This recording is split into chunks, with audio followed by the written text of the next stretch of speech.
All right, hello everybody. My name is Tanner Schmidt, and today I'm going to teach you how to shoot a gun. It's an awesome hobby to have if you like to be in the outdoors. I'd recommend it to everybody just to try it, and also you never know when the zombies are going to come. So, what you'll need today is you'll need your gun. I will be using my muzzleloader 50 caliber. I would recommend to any beginners to use a 22 rifle because it's a smaller rifle and is much easier to learn on. However, I'm experienced, so I'm going to use this gun. Next thing you'll need is a rangefinder. This basically just judges distance. You can buy one from any sporting goods store for about $100. And then you'll simply just need your bullets, a backpack, and a blanket. So there's 4 steps that goes into making a good shot. The first step is planning.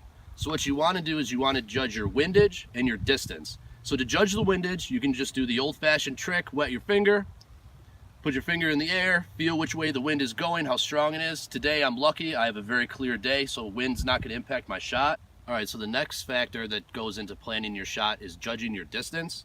You can do this by using a rangefinder. Basically all you have to do is point the rangefinder down your field at your target, see how far away it is. In my case, it's about 100 yards.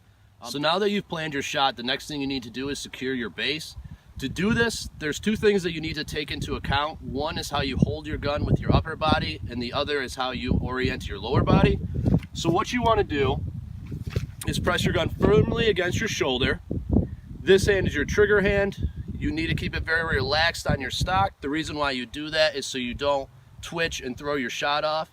Your other hand, your off hand, is your aiming hand. So basically it goes down the stock and you use that to aim.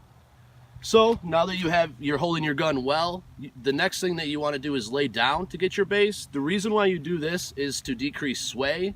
Basically sway, it comes from when you're holding up the gun, it's heavy, your muscles are going to move naturally. So what you want to do is decrease that as much as you can, and to do that you have to lay down. And this is where the blanket and the backpack come into play. So to get my base, I'm just going to lay down and spread my legs as far apart as I can.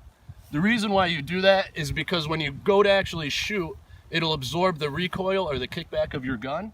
So now that you've established your base, which the third step is to look down your scope. To do this, it's very simple. Bring the scope up to your eye, and you want your face to be about 1.5 inches away from this part, the ring of the scope.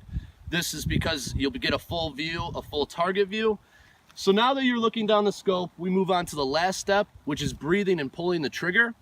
So to breathe and pull down the trigger, you want to time your breaths. It's very important to time your breaths. So it's a 3 count. So it's in, 1, 2, 3, out, 1, 2, 3.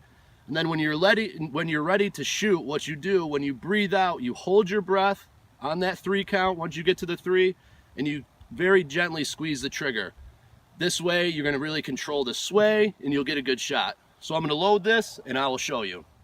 All right, due to some minor technical difficulties, we actually had to switch guns, but that's okay, because these 4 steps still work for any kind of gun that you use.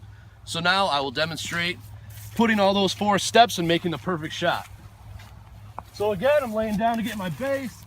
I've got my distance down. I've got all my shot measured out. Now it's just time to pull the trigger.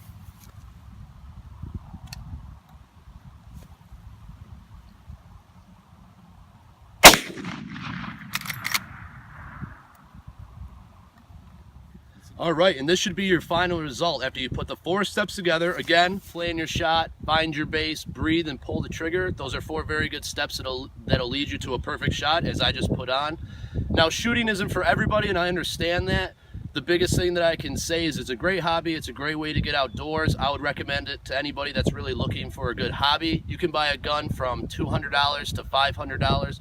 Like I said, I do recommend that beginners use a 22. It's the easiest rifle to use. There's not that much kickback.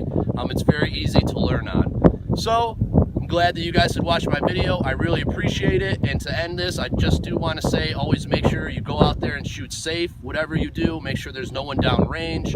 Make sure you've really made sure you've taken every safety precaution to make a good shot. So thanks for watching my video. Have a great day.